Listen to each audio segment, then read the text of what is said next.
Hey, welcome back to Diode Press. I'm Graham. Today we're making another set of prints for our buddy AvE. He recently purchased a new piece of machinery for the shop and wanted a commemorative print to celebrate the occasion.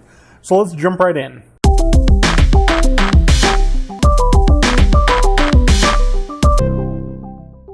I started off with a series of sketches based on the CNC machine he picked up, and I went back and forth with him to come up with the final design he was happy with.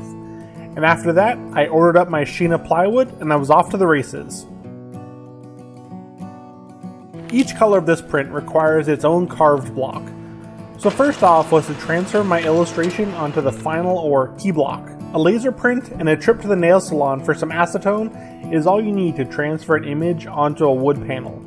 Tape it down and apply the acetone from the back and it transfers right over. Unfortunately, I was running into some issues with it not transferring as clean as I wanted, probably because my printer was low on toner. So I resorted to plan B and applied a matte medium to the block and then glued the image down face down. Once it's dry, you can simply just dampen the small section of paper and rub it away, leaving just the image.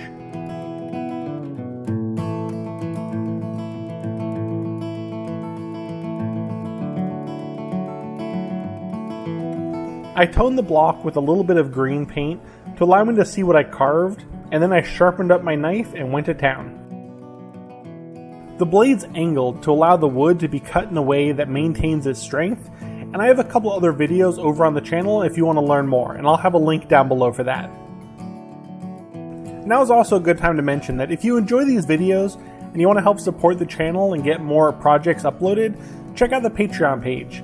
I have some big project ideas coming up, and I really appreciate the support. Plus, there's a lot of fun patron rewards over there.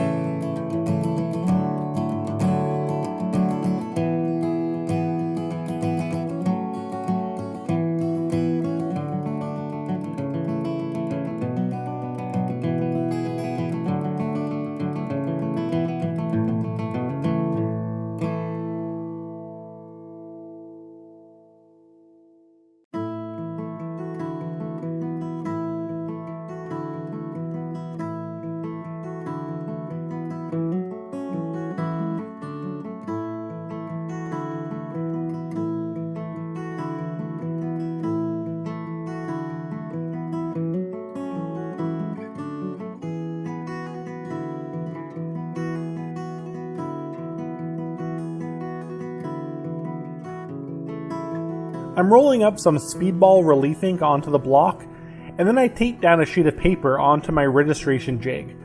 Now I can simply rub the ink onto the paper, put in a clean block, and rub the ink from the paper back onto that new block.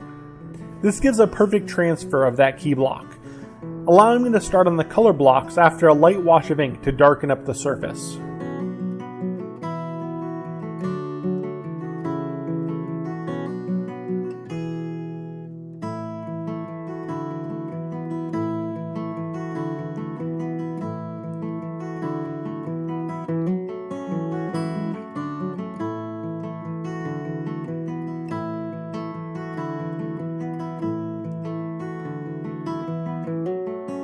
I'm going through each block to draw out what parts of the image I want to keep for each color, and also to clean up my transfer where it didn't go through all the way.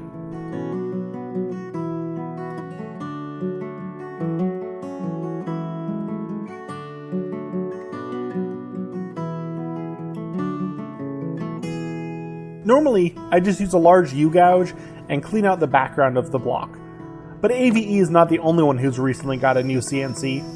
Granted, this one's only slightly less costly. So I chucked up a bit and manually jogged around, clearing out the background. Now I know, I could have cut the entire image with the CNC router, but I'm not trying to put myself out of business here, okay? Plus, the handmade part of printmaking is what I like the best, but I'm not beyond using a bit of machinery here and there.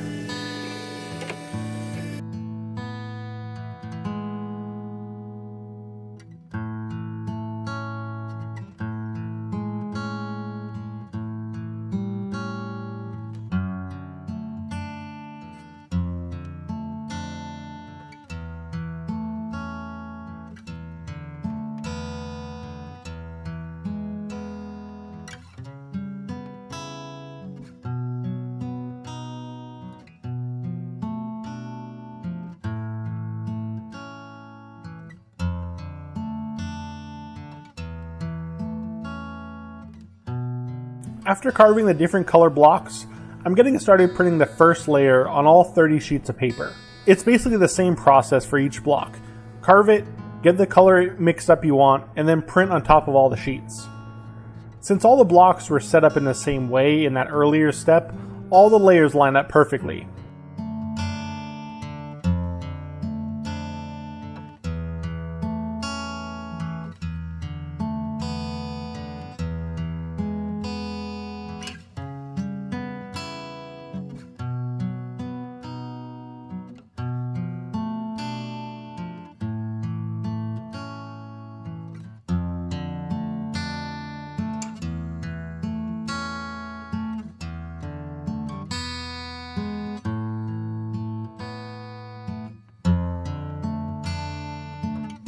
The final layer is going to be the original key block that we carved first. This print gets printed on top of all those finished color layers and finishes off the print.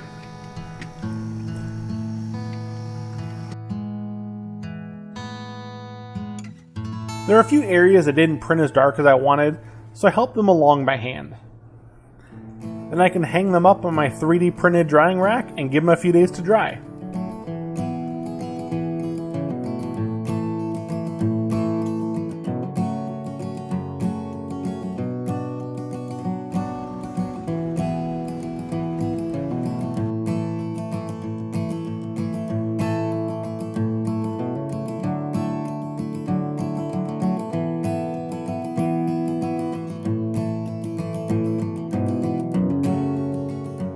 I leave an extra inch or two on the sides of my paper to make registration and handling them with inky hands a lot easier. And now I can go ahead and cut off all those extras.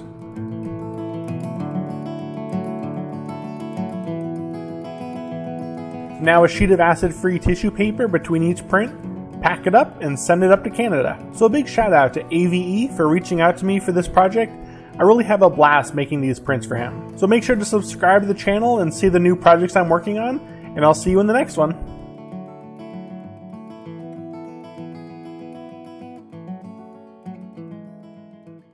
Thanks for watching.